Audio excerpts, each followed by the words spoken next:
People living in Cougarin, Mile Park and Hookswood near Miles are being told to leave immediately, with a fast-moving fire expected to impact within coming days. Dozens of fire crews have been battling multiple blazes, with around 20 structures, including homes, destroyed so far.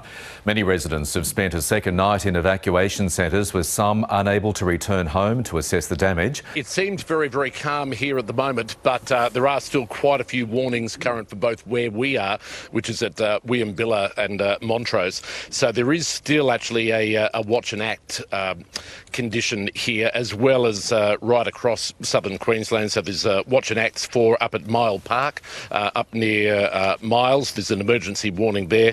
There's a watch and act for near Jandowie, which is probably within a 100-kilometre radius of where we are. Of course, here in Williambilla, and some advice in areas closer to Brisbane. So it's going to be a very interesting day across southern Queensland, that's for sure. It is indeed. So, David, Taro residents went to a meeting yesterday, right, to find out when they could return home. Did they leave with any more information?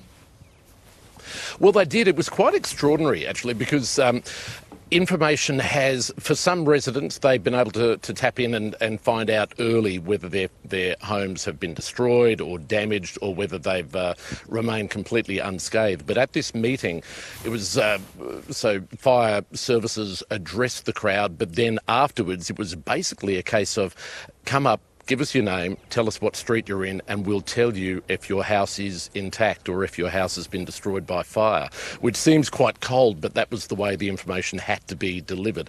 I certainly spoke to a lot of residents who were relieved to hear that everything was fine, but then they had the difficult situation of not being able to go back into their home, in some cases for coming days, because even though things look quite calm where we are, there are still, I mean, you can see behind me that there is still fires burning in a very small way, but given the right conditions, they can flare up very, very quickly. But there was also enormous infrastructure damage. So Ergon, the local energy company here, have been going and restoring power.